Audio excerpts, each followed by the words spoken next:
नमस्कार। आइए देखते हैं रेलवे ग्रुप डी एग्ज़ाम की तैयारी के लिए बहुत ही महत्वपूर्ण जीके जीएस के वीडियो को। यह अपनी सीरीज का चौथा वीडियो है।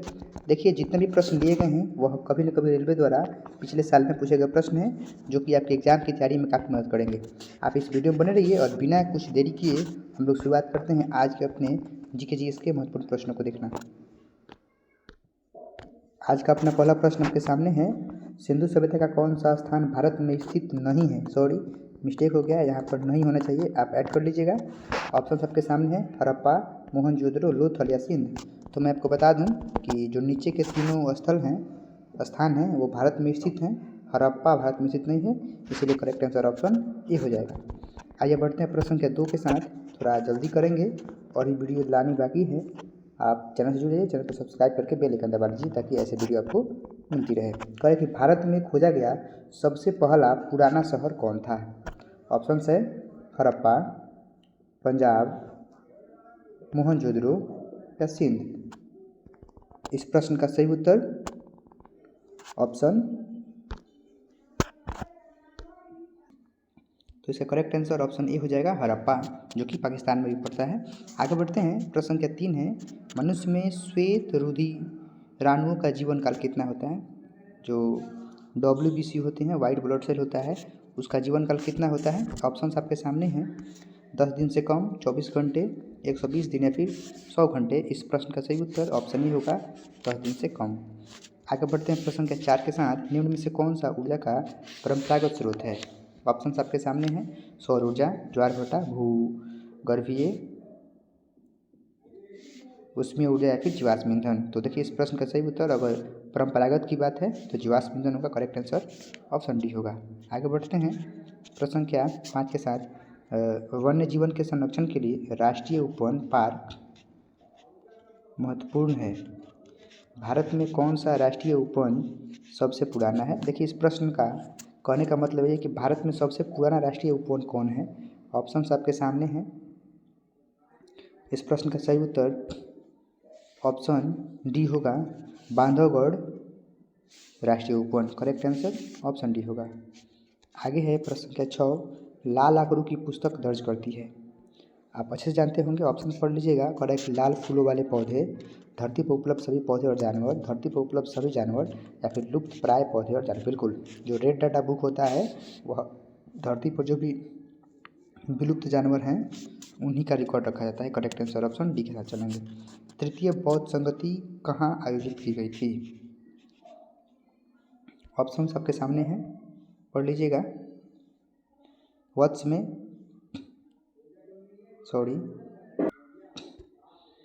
में, पाटलिपुत्र में, कौशाम्बी में या कश्मीर में। प्रश्न के साथ करेक्ट आंसर ऑप्शन बी होगा, पाटलिपुत्र में। आगे है प्रश्न के 8, कह रहा है कि अशोक के शासनकाल में बौद्ध संगति किस नगर में आयोजित की गई थी। ठीक है, तो इस प्रश्न का भी सही उत्तर ऑप्शन बी होगा, पाटलिपुत्र में। आगे है प्रश्न संख्या 9, निम्नलिखित में से कौन सी धातु खुले में रखे जाने पर आग लगने की संभावना होती है। बिल्कुल, प्रश्न पढ़ ली हैं। ऑप्शन भी है, पोटेशियम, लिथियम, लेड या जिप्सम। प्रश्न संख्या 9 करेक्ट आंसर क्या होगा, पोटेशियम, के जिसका संकेत होता है। प्रश्न 9 का करेक्ट आंसर ऑप्शन ए होगा। आगे है, बंगाल टाइगर को किस वर्ष भारत का राष्ट्रीय पशु स्वीकार किया गया था। प्रश्न संख्या 10, ऑप्शन आपके सामने हैं। करेक्ट आंसर ऑप्शन सी होगा, 1972 में। आगे, सड़कों को पक्का करने के लिए किस पेट्रोलियम पदार्थ का उपयोग किया जाता है। इस प्रश्न का सही उत्तर ऑप्शन ए के साथ चलेंगे हम लोग, बिटुमिन। आगे है, माउंट एवरेस्ट की ऊंचाई कितनी है। प्रश्न 12 है, 800 मीटर, 8000 मीटर, 800 मीटर या 848 मीटर या 8900 मीटर। इस प्रश्न का सही उत्तर ऑप्शन सी होगा, 8848 मीटर। ठीक है, आगे बढ़ते हैं प्रश्न क्या 13 के साथ, मध्यरात्रि के सूर्य का देश किसे कहा जाता है। ऑप्शन है, नॉर्वे, जापान, ऑस्ट्रेलिया या स्वीडन। प्रश्न संख्या 13 करेक्ट आंसर ऑप्शन ए होगा, नॉर्वे को कहा जाता है।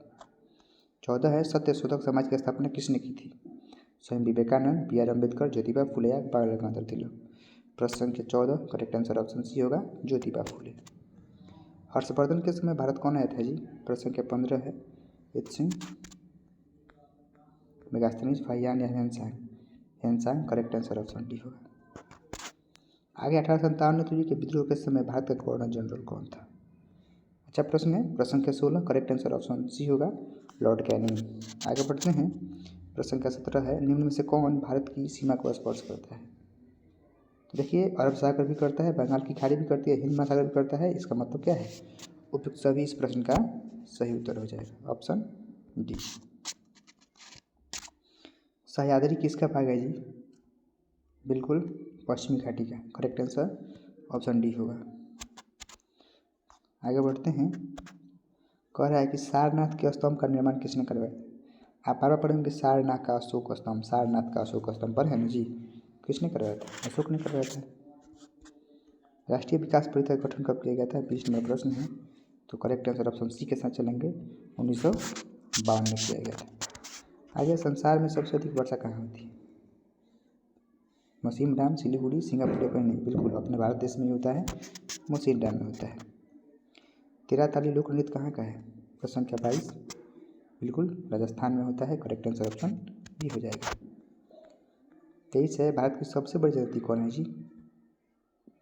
तो गोंड है। करेक्ट आंसर ऑप्शन बी होगा। सप्तरथ मंदिर कहाँ स्थित है? बिल्कुल प्रश्न संख्या 24 पढ़िए, ऑप्शन बी होगा, महाबलीपुरम में है। आगे देखते हैं। प्रश्न 25 है, भारत में वन अनुसंधान संस्थान कहाँ स्थित है? देहरादून में स्थित है। करेक्ट आंसर ऑप्शन सी हो जाएगा। दक्षिणी ध्रुव की खोज किसने की थी? एमंडसन ने। अगर उत्तरी ध्रुव की बात कहेगा तो रॉबर्ट पियरी के साथ चलेंगे, ठीक है। आगे है प्रश्न संख्या 27, शाम का तारा। देखिए, भोर का तारा, शाम का तारा सब शुक्र को कहा जाता है, इसीलिए 27 का ऑप्शन भी करेक्ट होगा। मुंबई महानगर का जो STD कोड है वो क्या है? प्रश्न संख्या 28 बिल्कुल 022 है। करेक्ट आंसर ऑप्शन बी के साथ चलेंगे। कह रहा है कि गूगली जो शब्द है वो किस खेल से संबंधित है?